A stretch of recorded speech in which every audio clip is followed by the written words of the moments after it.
Telangana politics లల్లా మాటల తూటాలే కాదు ఇప్పుడు సవాళ్ళ బాంబులు కూడా వేలుతున్నాయి అనిపిస్తుంది నాకైతే. మొన్నటికి మొన్న కేటీఆర్ సార్ రాజీనామా చేస్తానని సవాల్ చేసిండు కదా అనుల్లా. కానీ ఇలా రేవంత్ సార్ కు మళ్ళోసారి స్ట్రేట్ ఛాలెంజ్ చేసిండట మన హరీష్ రావు సారు.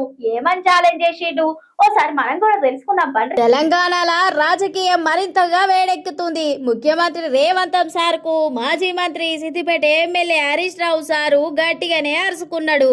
గట్టిగా సవాల్ కూడా ఇసిరిండట. నీకంత దమ్ముంటే అసెంబ్లీ రద్దు చేసి ఎన్నికలకు రా తెలుసుకుందాం డైరెక్ట్ అటాక్ చేసిండట. ఇక అంతటికే ఆగలేదట. అది కూడా కాకపోతే మా ఎమ్మెల్యేలను లాక్కున్నావు కదా, కనీసం వాళ్ళతోటన్నా రాజీనామా చేయించు, ఎన్నికల బరిలోకి రా అనుకుంటా పంచులు ఇసిరిండు. మొన్నటికి మొన్న కేటీఆర్ సారు, ఇక ఇప్పుడేమో హరీష్ రావు సారు సవాళ్లతోటి కాంగ్రెస్ ప్రభుత్వం మీద విరుచుకుపడ్డారు. బీఆర్ఎస్ నేతల వరుస సవాళ్లతోటి రాజకీయాలల్లా పంచుల వర్షం కురిసినట్టే ఉన్నది. పొర్రి ఇంకా మాట్లాడుతుండు 2034 కూడా మేమే గెలుస్తాం, 28 కూడా మేమే గెలుస్తాం. 2028 నుంచి 34 దాకా వీళ్ళే ఉంటారట.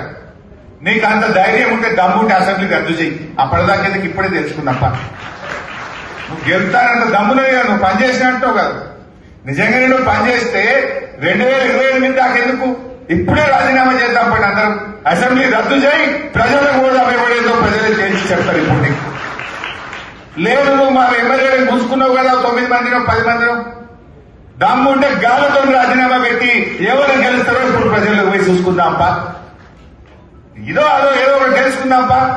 ఊకే నువ్వన్నా నేనన్నా నువ్వు గెలుస్తా ఎందుకు, పోదాంపా ప్రజలకు ఇప్పుడే పోదాంపా. నీకు అంత నమ్మకం ఉంటే, నువ్వు అంత పనిచేసినోడు అయితే, నీకు ధైర్యం ఉంటే అసెంబ్లీ రద్దు చేసి అసెంబ్లీకి పోదాంపా. దానికి నీకు చేత కాదు.